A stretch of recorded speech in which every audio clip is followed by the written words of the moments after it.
അർജുൻ ആയെങ്കിൽ ഗുണ്ട എന്ന് വിശേഷിപ്പിക്കണോ, അതോ രാഷ്ട്രീയ ഗുണ്ട എന്ന് വിശേഷിപ്പിക്കണോ, അതോ സാധാരണ ഒരു മനുഷ്യൻ എന്ന് വിശേഷിപ്പിക്കണോ എന്നുള്ളൊരു സംശയമാണ്.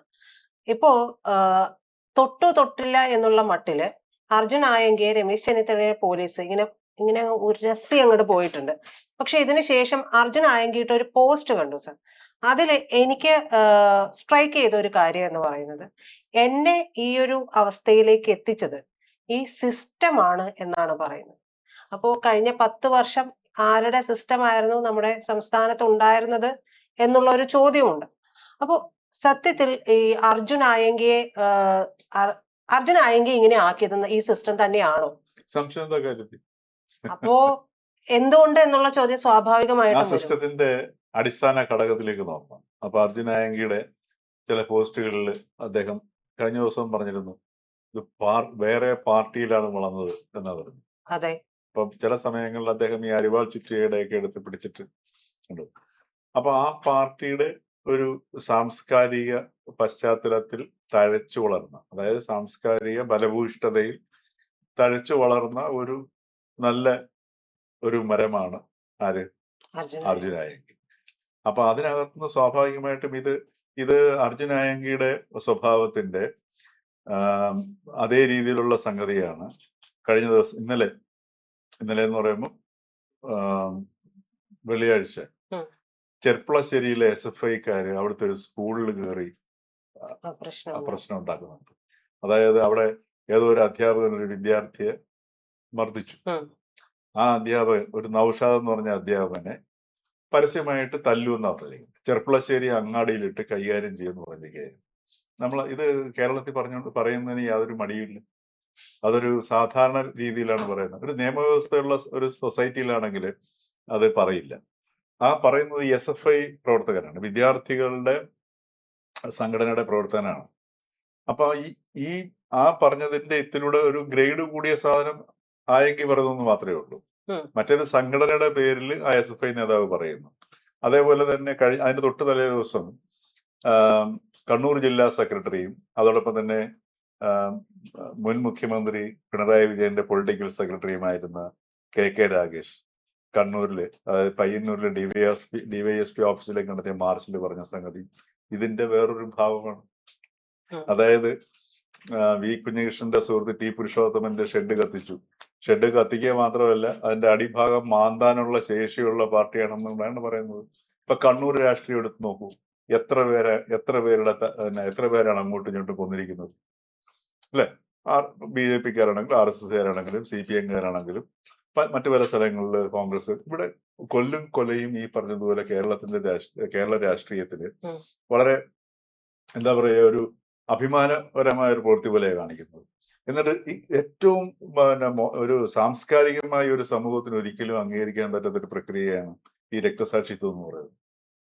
അതായത് നോക്കൂ, ഒരാൾ മരിച്ചിരിക്കുന്നു, നിങ്ങൾക്ക് വേണ്ടിയാണ് മരിച്ചിരിക്കുന്നത്, അതുകൊണ്ട് ഞങ്ങളുടെ കൂടെ നിൽക്കും. ഇതാണ് ഇതിന്റെ പിന്നിൽ ഉള്ളടക്കം എന്ന് പറയുന്നത്. ഇത് എന്തുകൊണ്ടാണ് സംഭവിച്ചതെന്ന് പറഞ്ഞു കഴിഞ്ഞാല്, ഈ ക്രിസ്തുവിന് തിരിച്ചറിയാത്ത ക്രിസ്തീയ സഭ, എന്താണ് ക്രൂസിഫിക്ഷൻ എന്നുള്ളത് ഈ സഭാ നേതൃത്വത്തിന് അറിയില്ല. എന്താണ് റിസറക്ഷൻ എന്നുള്ളത് അറിയത്തില്ല. ക്രിസ്തുവിന്റെ ആശയങ്ങളെയും അറിയില്ല.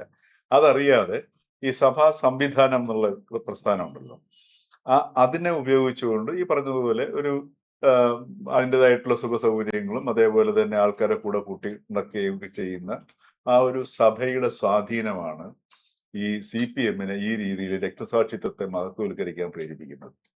കാര്യം ക്രിസ്തു കുരിശിൽ തറയ്ക്കപ്പെട്ടു. സർ, എപ്പോഴും എന്റെ ഒരു സംശയം, ഞാൻ ഇടയ്ക്ക് അറിയണം, ഇടതുപക്ഷം എന്ന് പറയുമ്പോൾ ശരിപക്ഷമാണ് എന്നുള്ളൊരു വെയ്പ്പുണ്ട്. അപ്പൊ ഇടതുപക്ഷത്തിനപ്പുറം ചിന്തിക്കുന്നതെല്ലാം തെറ്റാണ് എന്നാണല്ലോ പറയാതെ പറയുന്നത്. അങ്ങനെ ഒരു ശരിപക്ഷം സത്യത്തെ നമ്മുടെ നാട്ടിലുണ്ടോ?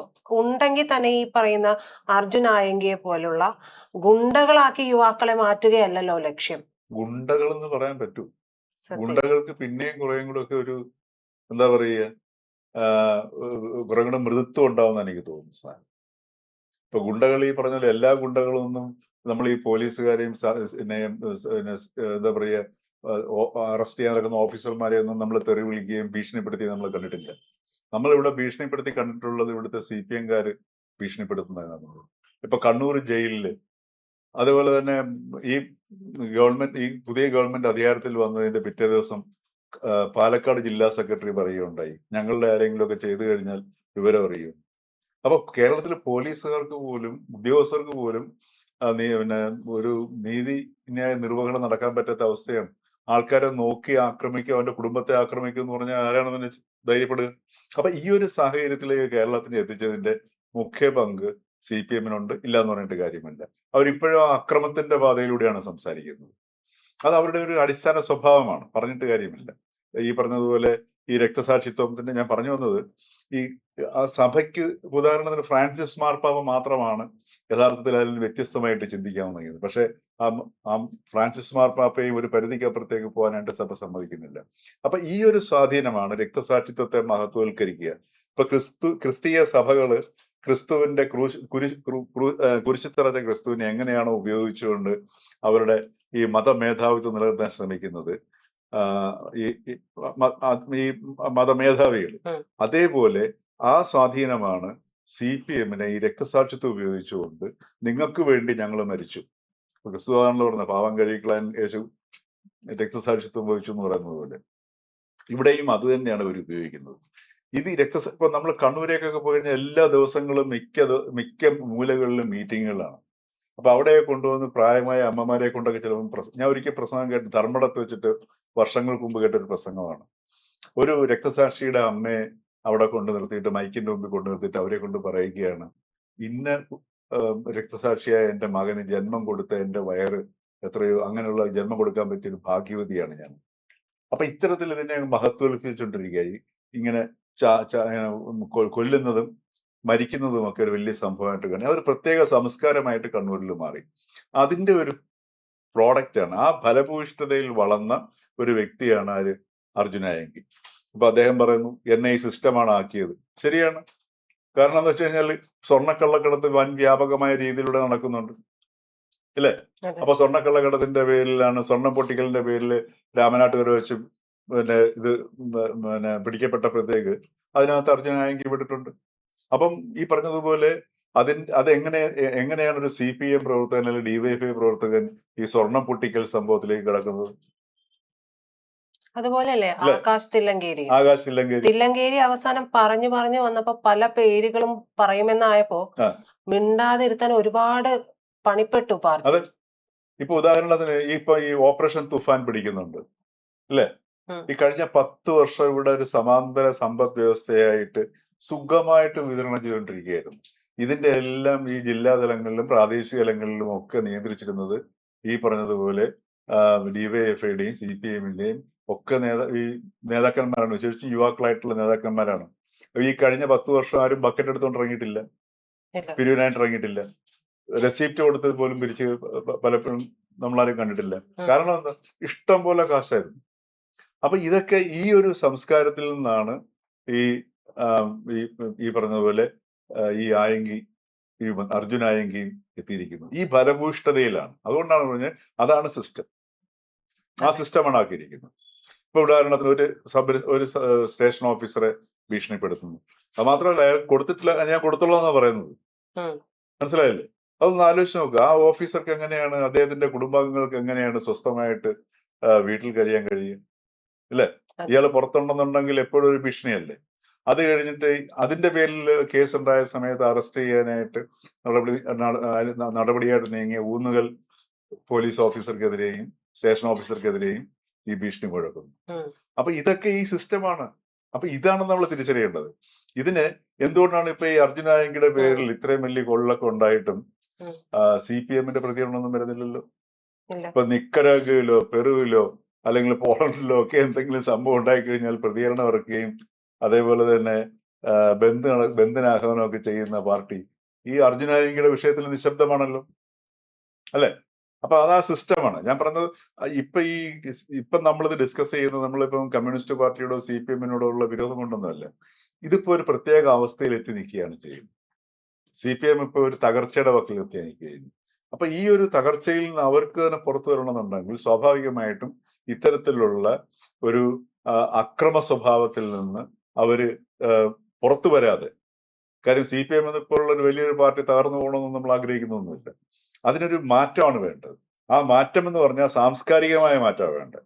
അതെ. ഈ പറഞ്ഞതുപോലെ ഗുണ്ടകളെ സൃഷ്ടിക്കുന്ന, അതല്ലെങ്കിൽ സാമൂഹ്യ വിരുദ്ധരെ സൃഷ്ടിക്കുന്ന, അക്രമകാരികളെ സൃഷ്ടിക്കുന്ന, സമൂഹത്തിൽ അക്രമത്തെ മഹത്വവൽക്കരിക്കുന്ന ആ സംസ്കാരത്തിൽ നിന്ന് ഒരു പുറത്തു വരും. ആ പുറത്തു വരുമ്പോൾ മാത്രമേ യഥാർത്ഥത്തിൽ വളരെ സുശക്തമായ സംഘടന, ഒരു സംവിധാനമുള്ള പാർട്ടിയാണത്. അപ്പൊ ഈ ഒരു സാംസ്കാരികമായ മാറ്റം ഉണ്ടെന്നുണ്ടെങ്കിൽ കേരള സമൂഹത്തിൽ അതിന്റെ മാറ്റങ്ങളുണ്ടാവും.